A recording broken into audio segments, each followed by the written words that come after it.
In Ayurveda, the presence of the three doshas, Vata, Pitta and Kapha, are mandatory to talk about when we talk about anything.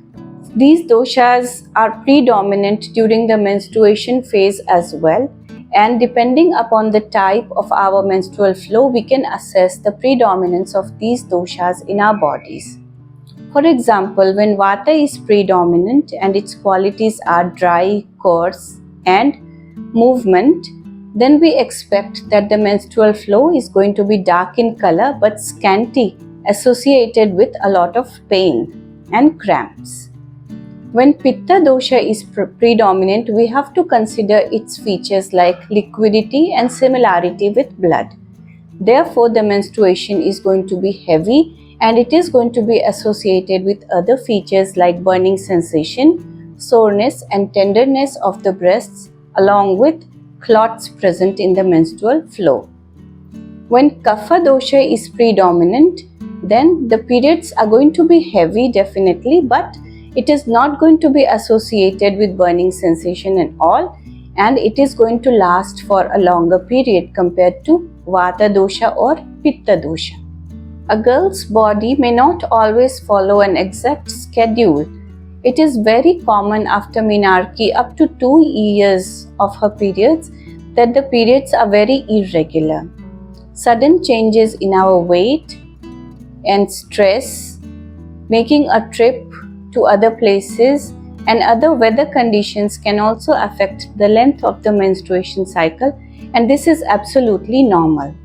However, if these changes vary a lot and the periods become extremely irregular, then it indicates that the body is undergoing a hormonal disbalance, and this is when we have to take irregular periods seriously and do something to cure it. So when do we consider that our periods have become irregular? When the length of the cycle is either less than 21 days or more than 35 days, then it is considered as irregular. When the bleeding is lasting for more than 7 days, when it's extremely heavy or extremely scanty, associated with a lot of cramps and pain, then also it is considered as irregular. If there is bleeding in between the periods, if there is bleeding or spotting after sexual intercourse, it is also counted in irregular periods. If the length of the cycles is varying for more than 9 days, then also it is considered as irregular. For example, if the first cycle was 28 days and the next cycle becomes 40 days, then the next cycle again becomes 30 days, this is also considered as irregular menstruation. When we soak a lot of tampons or sanitary pads during a whole day, then also it is considered to be irregular. It is very important to know the causes of irregular periods so we can prevent it. So what are the causes? The cause number 1 is stress. Any kind of mental stress affects our monthly periods. Any exercise routines or conditions of the body which results in excessive loss of body fat also alters the length of the menstrual cycle.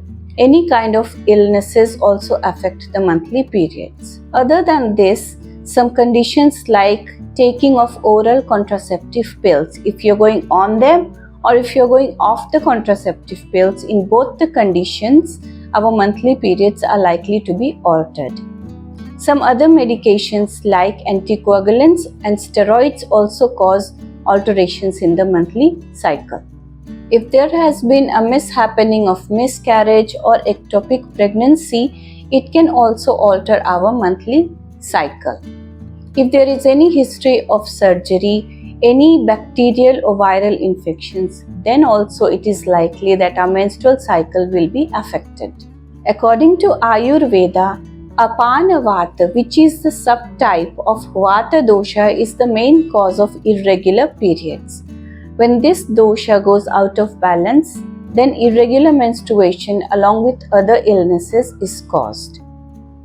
Any irregular lifestyle that we can follow, irregular dietary habits, excessive exertion or no physical activities at all, any chronic illnesses, any intake of medicines for a long period of time, all these cause a disturbances of apana vata, thus causing irregular menstruation.